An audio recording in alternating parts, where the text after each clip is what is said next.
हाय दोस्तों, welcome to धन। दोस्तों, वॉरेन बफेट के बारे में तो आप सभी लोग जानते ही होंगे। एक कमाल के इन्वेस्टर जिन्होंने दुनिया के सामने एक एग्जांपल रखा कि आप किस तरीके से इन्वेस्टमेंट्स करके ना सिर्फ अमीर बन सकते हैं बल्कि दुनिया के one of the richest people में भी शामिल हो सकते हैं। लेकिन अगर आपने वॉरेन बफेट के बारे में पढ़ा ही है, तो क्या आपने वॉरेन बफेट के कोट्स भी देखे हैं? दोस्तों, मैंने जब मार्केट में इन्वेस्टमेंट करना स्टार्ट किया, it's been almost 17 years now, तो 17 साल पहले जब मैंने वॉरेन बफेट की बुक्स पढ़ना स्टार्ट करी, वॉरेन बफेट के लेटर टू शेयर होल्डर्स पढ़ना स्टार्ट करे, उनके नोट्स पढ़ने स्टार्ट किए, मैंने वहां पर एक चीज नोटिस करी कि वॉरेन बफेट के कोट्स एक पर्टिकुलर थॉट प्रोसेस की तरफ इशारा कर रहे हैं। मैं आपको एग्जाम्पल के तौर पर बताता हूं। वॉरेन बफेट ने एक बात बोली, be greedy when others are fearful and be fearful when others are greedy. उस समय आपको ज्यादा ग्रीडी होना चाहिए जब सभी लोग डरे हुए हैं, और उस समय आपको डरना चाहिए जब सभी लोग बहुत एग्रेसिवली स्टॉक्स में इन्वेस्टमेंट कर रही हैं, जहां पर मैड रश चल रहा है, जहां पर यूफोरिया चल रहा है, वहां पर आपको थोड़ा सा सतर्क रहना चाहिए। वहीं एक और कोट अगर मैं वॉरेन बफेट का बताऊं, तो वो ये कहते हैं, buy when there is blood on streets. जब कभी भी मार्केट में ब्लड हो, जब कभी भी स्टॉक मार्केट क्रैश कर रही हो, जब कभी भी दुनिया भर के अंदर रिसेशन की बातें चल रही हो, ऐसे टाइम पर आपको एग्रेसिवली बाय करना चाहिए। एग्रेसिवली या कंजर्वेटिवली वो एक इंडिविजुअल की चॉइस हो सकती है, लेकिन वहां पर बाई जरूर करनी चाहिए। आपको वहां पर डर कर निकल नहीं जाना चाहिए मार्केट से।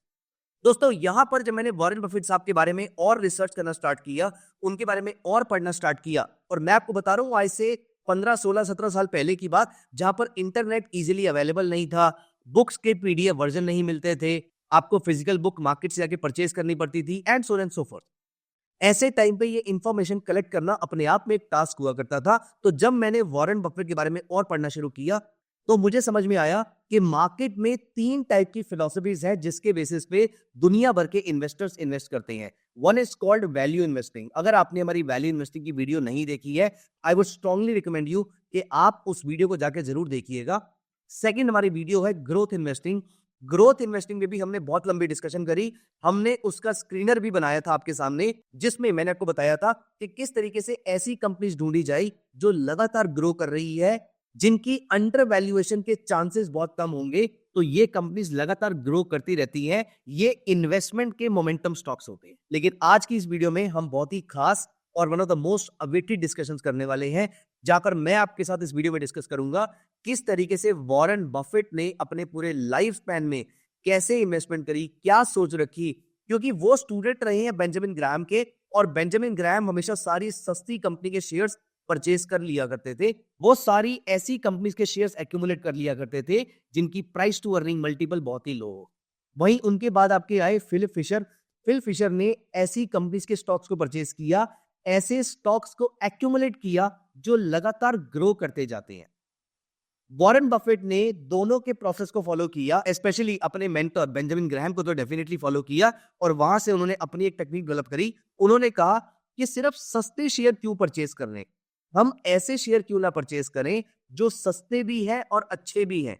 दोस्तों, हम कभी भी किसी शॉप से आम खरीदने जाते हैं, सेब खरीदने जाते हैं, कोई भी फ्रूट सब्जी कुछ भी खरीदने जाते हैं, हम सबसे पहले सब्जी वाले भैया को क्या कहते हैं?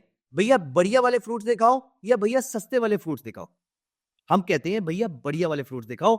इसका मतलब पहले हम ढूंढ रहे हैं ग्रोथ पैरामीटर्स। सबसे पहले ऐसे पैरामीटर्स जिसके बेसिस पे हम ये कंफर्म कर पाए कि ये पर्टिकुलर स्टॉक ग्रोइंग है, बहुत ही बढ़िया क्वालिटी का स्टॉक है। तो सबसे पहले हम क्वालिटी वाले आम और फ्रूट्स बाकी पिक कर लेते हैं। उसके बाद एक पॉलिथीन में डालने के बाद, उसके बाद एक पैकेट में डालने के बाद, हम उनको ये कहते हैं कि भैया इसको सस्ता लगा लीजिए। इसका मतलब ग्रोथ एट रीजनेबल प्राइस। दोस्तों, हम अपनी रियल लाइफ में भी ये सारा काम करते हैं। वॉरेन बफेट ने सिर्फ इस रियल लाइफ के थॉट प्रोसेस को मार्केट के शेयर्स में, मार्केट की इन्वेस्टमेंट फिलॉसफी में इनबिल्ट कर दिया। ग्रोथ एट रियल प्राइस, या फिर जिसे उन्होंने नाम दिया ब्लेंड इन्वेस्टिंग, या कुछ एनालिस्ट ने उनको बताया ब्लेंड इन्वेस्टर हैं वो। तो ब्लेंड इन्वेस्टिंग में आप क्या करते हैं? आप अच्छी क्वालिटी के शेयर्स सस्ते रेट पे परचेज करने के बारे में सोचते हैं। क्या ये काम आसान है? नहीं। Let me tell you very frankly, growth investing के स्टॉक्स ढूंढना आसान है, लेकिन गार्फ फिलॉसफी, जिसका मतलब होता है ग्रोथ एट रीजनेबल प्राइस, या फिर ब्लेंड इन्वेस्टिंग के स्टॉक ढूंढना आसान नहीं है। ये मुश्किल फिनोमिनन है। लेकिन work a study, work a learn, I am very sure आज जिस प्रोसेस को हम यहाँ पर इस वीडियो में फॉलो करने वाले हैं, उस प्रोसेस से आपके बहुत सारे डाउट्स भी क्लियर हो जाएंगे and at the end of the video आपके सामने एक अच्छा सा स्क्रीनर बन के तैयार हो जाएगा। जब कभी भी मार्केट्स गिरती है आप स्क्रीनर को रन कर सकते हैं और ये स्टॉक्स आपके हाथ में सीधे आ जाएंगे, ऐसे स्टॉक्स जो ग्रोइंग भी है लेकिन at the same time under valued भी है। दोस्तों, this is a beautiful philosophy but it requires your utmost attention. इसीलिए आई वुड सजेस्ट यू कि आज की ये वीडियो देखने से पहले एक पेपर पेन लेकर बैठिएगा और लैपटॉप ओपन करके स्कैनएक्स मेरे साथ खोल कर बैठिएगा सो दैट आप ये सारे पैरामीटर्स को स्कैनर पे डाल पाए। आइए without any delay let me take you to Dhan का स्कैनिंग कंसोल scanex.trade, जहां पर मैं आपके लिए स्क्रीनर क्रिएट करूंगा जिसका हम नाम रखेंगे Garp, growth at reasonable price. और यहां पर हम एक एक करके पैरामीटर ढूंढना शुरू करते हैं। आइए, सबसे पहली कंडीशन, मुझे बहुत ही चिंदी स्टॉक्स नहीं चाहिए। ये मेरी पर्सनल चॉइस है। आप चाहे तो बहुत छोटे स्टॉक्स में इन्वेस्ट कर सकते हैं क्योंकि हम अच्छी क्वालिटी के स्टॉक सस्ते रेट पे ढूंढ रहे हैं। कभी कभी सस्ते के चक्कर में खराब क्वालिटी पोर्टफोलियो में आ जाती है, ऐसा ना हो इसीलिए सबसे पहली बेसिक कंडीशन में डाल देता हूं, मुझे चाहिए ऐसे स्टॉक्स जिनकी मार्केट कैप कम से कम 1000 करोड़ तो होनी चाहिए। यहां पर मैंने 1000 करोड़ से ज्यादा की मार्केट कैप वाले स्टॉक्स उठा लिए और आप नोटिस करेंगे कि आधे से ज्यादा स्टॉक्स तो यहां पर बाहर हो जाते हैं। मेरे सामने 1300 स्टॉक्स बचे हैं एनालाइज करने के लिए, स्टडी करने के लिए। आइए अब मैं यहां पर अपनी कुछ कंडीशन ऐड करना शुरू करूंगा। सबसे पहली चीज, मेरी कंपनी का माल बिक रहा है या नहीं बिक रहा ये चेक कर लेते हैं। मेरी कंपनी का शेयर, मेरी कंपनी की इन्वेंट्री बिक रही है नहीं बिक रही है, रेवेन्यू आ रहा है नहीं आ रहा। सबसे पहली चीज, मुझे सिर्फ ऐसी कंपनीज चाहिए जिनका रेवेन्यू 1000 करोड़ से ऊपर का आ रहा हो। तो ऑलमोस्ट 900 कंपनीज हैं जिनकी 1000 करोड़ से ऊपर की मार्केट कैप है और 1000 करोड़ का ईयरली रेवेन्यू भी आ रहा है। एटलीस्ट लास्ट ईयर तो आया था। दोस्तों, अब हम यहां पर आते हैं एक बहुत ही इंपॉर्टेंट कंडीशन पे, क्योंकि हमें चाहिए ग्रोथ एट रीजनेबल प्राइस। पहली चीज है ग्रोथ। ग्रोथ कैसे पता लगाएंगे? ग्रोथ आप पता लगाएंगे सबसे पहले इस पैरामीटर से, आपकी कौन सी कंपनीज ऐसी हैं जिसका प्रोडक्ट बिक रहा है। दोस्तों, प्रोडक्ट बिक रहा होना चाहिए। अगर आपका प्रोडक्ट बिक रहा है तो आपके प्रॉफिटेबल होने के चांसेस एनीवेज बहुत ज्यादा हो जाते हैं। अगर आपका प्रोडक्ट ही नहीं बिक रहा है तो आप जितनी मर्जी अच्छी कंपनी है, कोई फायदा नहीं है उस चीज का, क्योंकि दुनिया आपके प्रोडक्ट को परचेज करने को रेडी नहीं है। इसलिए मेरी सबसे पहली कंडीशन किसी भी फंडामेंटल एनालिसिस के स्क्रीन में जो रहती है वो रहती है कि आपका प्रोडक्ट बिक रहा है नहीं बिक रहा। पहली बात तो मुझे ये बताइए। और यहां पर मैं एक लेवल पर नहीं, मैं 3 लेवल पर इस चीज को चेक करने वाला हूं।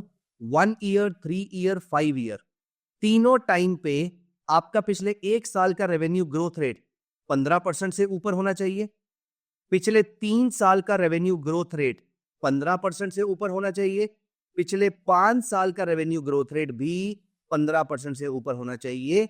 आप लगातार ग्रो कर रहे हो, पहले तो मुझे ये बात प्रूव कर दो। और अगर आप नोटिस करें तो दोस्तों, 1000 करोड़ से ऊपर की मार्केट कैप, 1000 करोड़ से ऊपर का रेवेन्यू, ये दो कंडीशन फुलफिल करने वाली, मतलब डिसेंट साइज की कितनी कंपनीज ऐसी हैं जो लगातार ग्रो कर रही हैं, आप जान के हैरान हो जाएंगे। नेशनल स्टॉक एक्सचेंज की 2500 कंपनीज में से सिर्फ 100 कंपनियां ऐसी हैं। और ये जरूरी नहीं है कि लार्ज कैप कंपनीज ही हैं, ये मिड कैप और स्मॉल कैप भी हो सकती हैं, लेकिन ऐसी कंपनी सिर्फ और सिर्फ 118 है। अब देखिए, आपको मुझसे एक क्वेश्चन पूछना चाहिए यहाँ पर, रेवेन्यू ग्रो कर रहा है, क्या गारंटी है कि प्रॉफिट भी ग्रो कर रहा हो? बिल्कुल सही बात है, कोई गारंटी नहीं है। तो हम ये कंडीशन जरूर ऐड करेंगे कि क्या मेरा मैनेजमेंट इतना एफिशिएंट है कि रेवेन्यू के ग्रोथ रेट को प्रॉफिट के ग्रोथ रेट में भी कन्वर्ट कर पा रहा है। अदरवाइज आपकी मैनेजमेंट एफिशिएंसी बहुत ही खराब है। तो यहां पर मैं ये चेक कर लेता हूं, there is a parameter called EPS, earning per share. Earning per share का फॉर्मूला होता है net profit minus preferred dividend divided by total number of shares. दोस्तों, एक कंपनी ने कॉमन शेयर होल्डर के लिए कितना रिटर्न जनरेट किया एक साल में, ये बताओ।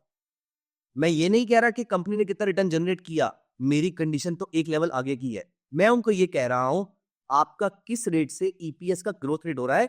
मतलब सिर्फ ये नहीं कि आप मेरे लिए प्रॉफिट जनरेट कर रही हैं, ये भी कि आपका प्रॉफिट जो आप मेरे लिए जनरेट कर रहे हैं ये ग्रो भी कर रहा है नहीं कर रहा।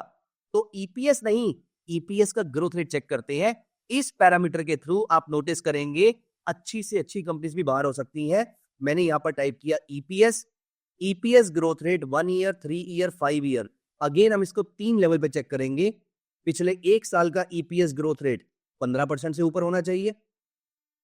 पिछले 3 साल का ईपीएस ग्रोथ रेट 15% से ऊपर होना चाहिए और पिछले 5 साल का ईपीएस ग्रोथ रेट 15% से ऊपर होना चाहिए। आप नोटिस कीजिए, हमने 60% कंपनीज बाहर कर दी ऑलमोस्ट 120 से अब हम 47 कंपनीज पे आ गए। दोस्तों इसके साथ साथ हमें एक कंडीशन और ऐड करनी है प्रॉफिटेबिलिटी को लेकर। लास्ट क्वार्टर का प्रॉफिट ग्रोथ कम से कम 20% होना चाहिए। मतलब आप सिर्फ नेट प्रॉफिट पे ग्रो नहीं कर रही हैं, एनुअल नेट प्रॉफिट पे ग्रो नहीं कर रही हैं, क्वार्टरली प्रॉफिट भी आपका बढ़ रहा है। मतलब अगर आप अभी तक गिर भी रहे थे, बहुत अच्छे से ग्रो नहीं भी कर रहे थे, तो भी आप ग्रोथ की ट्रेजेक्टरी में आना शुरू हो रहे हैं। This is one of the most important conditions. मतलब क्वार्टरली लेवल पर भी आप ग्रो कर रही हैं। मतलब अगर आप गिर भी रहे थे तो टर्न अराउंड स्टार्ट हो गया है, और अगर आप बढ़ ही रहे थे तो बहुत ही अच्छी बात है, फिर तो मुझे आपकी जरूरत है यहाँ पर। तो अब हमने सारे के सारे पैरामीटर ऐड कर लिए ग्रोथ के। आपकी कंपनी का रेवेन्यू ग्रो कर रहा है, आपकी कंपनी का ईपीएस ग्रो कर रहा है, आपकी कंपनी क्वार्टरली लेवल पे भी ग्रो कर रही है, क्वार्टरली प्रॉफिट भी ग्रो कर रही है। मैं अज्यूम कर रहा हूँ क्वार्टरली सेल्स तो ग्रो कर ही रही होंगी, क्योंकि एनुअल सेल्स ग्रो कर रही है, क्वार्टरली प्रॉफिट ग्रो कर रहा है। तो मैं ज्यादा पैरामीटर ऐड करके अच्छी कंपनीज को बाहर भी नहीं निकालना चाहता हूं। इसीलिए अब आप नोटिस करेंगे मेरे सामने ये सारी ग्रोइंग कंपनीज आ गई हैं, लेकिन हमारा पैरामीटर ग्रोथ तो नहीं था, हमारा था ग्रोथ एट रीजनेबल प्राइस। अब ये रीजनेबल प्राइस क्या होगा? मुझे चेक करना है कि मेरी कंपनी का प्राइस टू अर्निंग मल्टीपल अपनी इंडस्ट्री में कम होना चाहिए। अब दोस्तों यहां पर जनरली मैं price to earning ratio less than 30 ले सकता था, लेस देन 35 ले सकता था, लेकिन प्रॉब्लम ये है कि व्हाट इफ कोई एफएमसीजी कंपनी ऐसी है which is giving me growth at reasonable price. ये कंपनीज बाहर हो जाएंगी क्योंकि इनका प्राइस टू अर्निंग मल्टीपल 60, 70, 80 तक हो सकता है। इसीलिए मैं ये वाले पैरामीटर को यूज करना अवॉइड कर रहा हूं। मैं यहां पर एक अलग से पैरामीटर लगा रहा हूं which is a beautiful parameter available in ScanX. मैंने बोला price to earning divided by sectoral earning should be less than 1। मतलब आपकी कंपनी अपने सेक्टर में अंडर वैल्यूड है। आपके सेक्टर में जो भी प्राइस टू अर्निंग मल्टीपल चलता है चलने दीजिए, लेकिन आप ग्रो करने के साथ साथ स्टिल आप अंडर वैल्यूड होने चाहिए। चांसेस आर वेरी हाई कि मार्केट आपको सही से वैल्यूएशन नहीं दे पा रही है। हम आपको यहां पर बाय करेंगे and more likely than not आने वाले टाइम के अंदर ये स्टॉक मुझे अच्छे रिटर्न्स दे सकता है। यहां पर अगर हम नोटिस करें टीवीएस मोटर्स, अगर हम टीवीएस मोटर्स या किसी का भी हम यहां पर चार्ट उठा के देखें, टीवीएस मोटर में अभी रिसेंटली करेक्शन आई है। ड्यूरिंग ऑल दीज पीरियड्स आप अगर नोटिस करें 2018 से 2020 के पीरियड के अलावा इसने कभी भी आपको 3-4 साल होल्ड करने पर नेगेटिव रिटर्न्स नहीं दिए हैं। TVS Motors has always been a compounder for its investors. यहां पर अगर हम कुछ और स्टॉक्स देखते हैं, for example Cholamandalam investment, Cholamandalam investment में भी कोविड के पीरियड के अलावा अगर आप नोटिस करें कंसोलिडेशन में भी ये स्टॉक ऑलमोस्ट डबल हो गया था।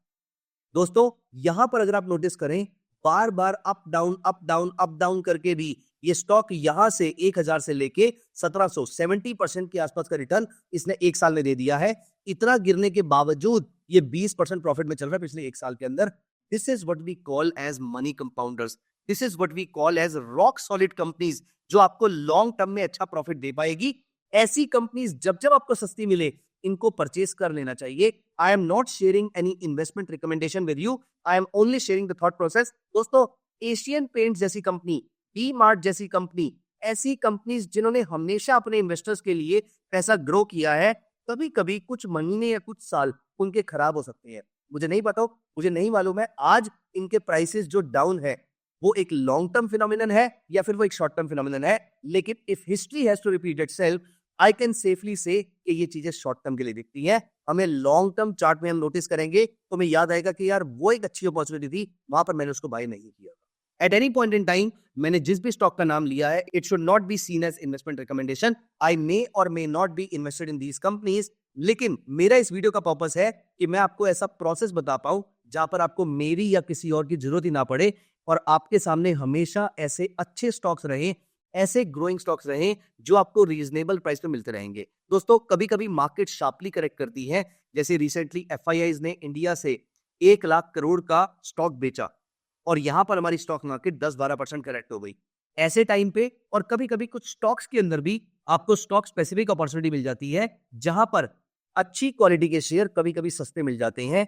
This is where we enter into this kind of stock जहां पर we are getting growth at a reasonable price. दोस्तों इसी नाम से हम इस स्कैनर को यहां पर सेव कर देते हैं। यहां पर मैं इसका नाम रख देता हूं सो दैट आप फ्यूचर में जब इसको सर्च करेंगे तो GARP_blend। अगर आपको ये लिंक चाहिए तो आप मुझे कमेंट सेक्शन में बता सकते हैं। I will be happy sharing this link with you. दोस्तों कैसा लगा आपको पूरा का पूरा थॉट प्रोसेस, और कैसी लगी आपको ये पूरी की पूरी वीडियो सीरीज, जहां पर मैंने आपके साथ अंडरवैल्यूड स्टॉक्स ढूंढे वैल्यू इन्वेस्टिंग में, ग्रोइंग स्टॉक्स ढूंढे ग्रोथ इन्वेस्टिंग में, और वैल्यू एट रीजनेबल प्राइस और ग्रोथ एट रीजनेबल प्राइस, ऐसे स्टॉक्स हमने ढूंढे जहां पर हमने वैल्यू इन्वेस्टिंग, ब्लेंड इन्वेस्टिंग और ग्रोथ इन्वेस्टिंग, तीनों इन्वेस्टमेंट फिलोसफीज का प्रोसेस समझा है, कैसे स्टॉक्स को फाइंड आउट करते हैं ये समझा है, और इन सबके हमने स्कैनर भी बनाए हैं। आई एम वेरी श्योर आपको ये वीडियो सीरीज पसंद आई होगी। अगली वीडियो आपको किस टॉपिक पे चाहिए आप मुझे कमेंट्स में जरूर बताइएगा, मुझे आपके कमेंट्स का इंतजार रहेगा। Thank you so much, bye, take care. Investments in the securities market are subject to market risk. Read all the related documents carefully before investing.